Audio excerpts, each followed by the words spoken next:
Second half of the financial bailout package. But where did the first half go? Not where we were told. Cheryl Atkinson follows the money. When Congress passed the $700 billion bailout, the whole idea was to buy failed mortgage assets. But once the bill became law on October 3rd, Henry Paulson's Treasury Department moved quickly on an entirely different front. Give bailout money to select banks to help them buy competitors. It was largely under the public radar, with only anonymous government officials acknowledging the strategy. Breaks with congressional intent. Founding to me, Congress was lied to. But CBS News has learned the banking industry was clued in from the start.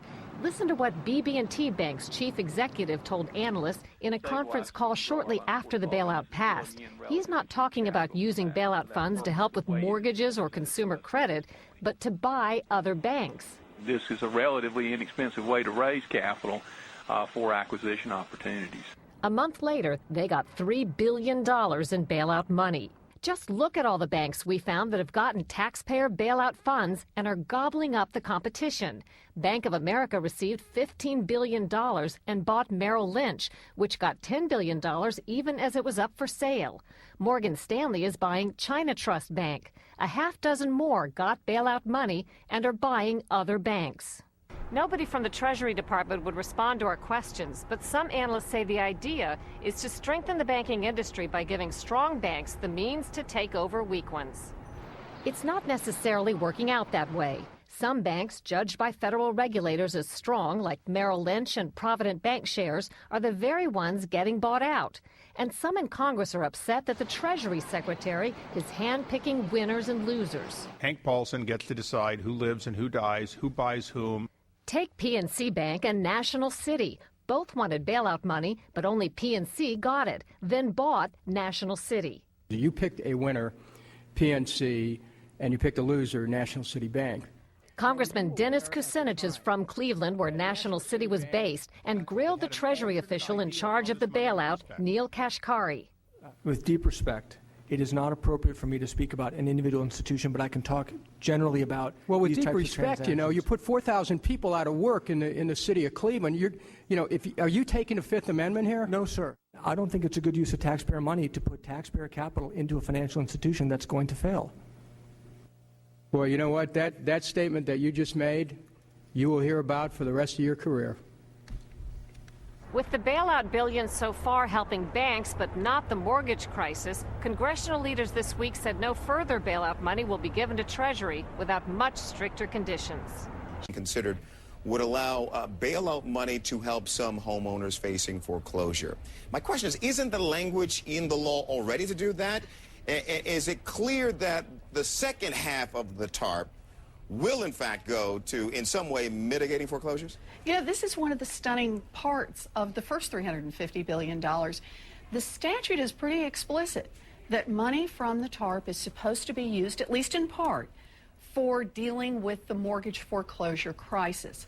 Now, Congress, I think quite reasonably, didn't put big restrictions on it. They left it to Treasury to kind of work it out in good faith, not knowing exactly what the right way to do that would be. And Treasury's response on that particular part that they've been asked to do has been to do nothing. So as I understand it, Chairman Frank is saying, look, if I have to, I'll fence off part of the money. I'll say that the only way you get access to this is if you're doing something to try to deal with the foreclosure crisis. In other words, we're talking about, on the next $350 billion, more restrictions, more constraint. You know, we may have learned a $350 billion lesson on the first half that we can use on the second half. Wow. I am stunned. Are you as stunned as I am, Terry, to hear this? Yes, a $350 billion mistake. Well, not mistake. It's a lesson about how we have to have accountability, transparency, and a real theory, a real strategy for how to use this money. It's not a claim the money has been used wrong. It's a claim that the money is not being accounted for properly. And look, right. If you're going to use American taxpayer money, American taxpayers have a right to know how you're using it and why you're using it that way. That's all you're asking for. You can't evaluate if you can't see what's happening. Mm-hmm.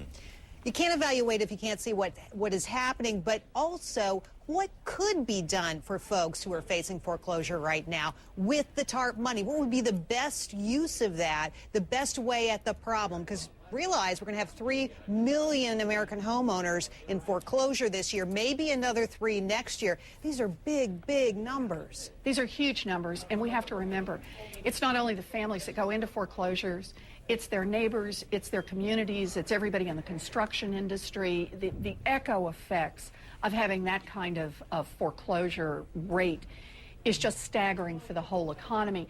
I think part of the answer is that we've got to move away from the notion that we will rewrite mortgages, we'll do mortgage modifications that in fact are doomed to fail from the moment they occur, that actually raise payments, that have people paying more money than they were going to pay before, either over the long term or even on a monthly basis. Some of this TARP money could be used to keep people in affordable mortgages. Better for everyone if we can avoid avoidable foreclosures, if we can reach an economically rational deal for both the homeowner and for the investors. All right.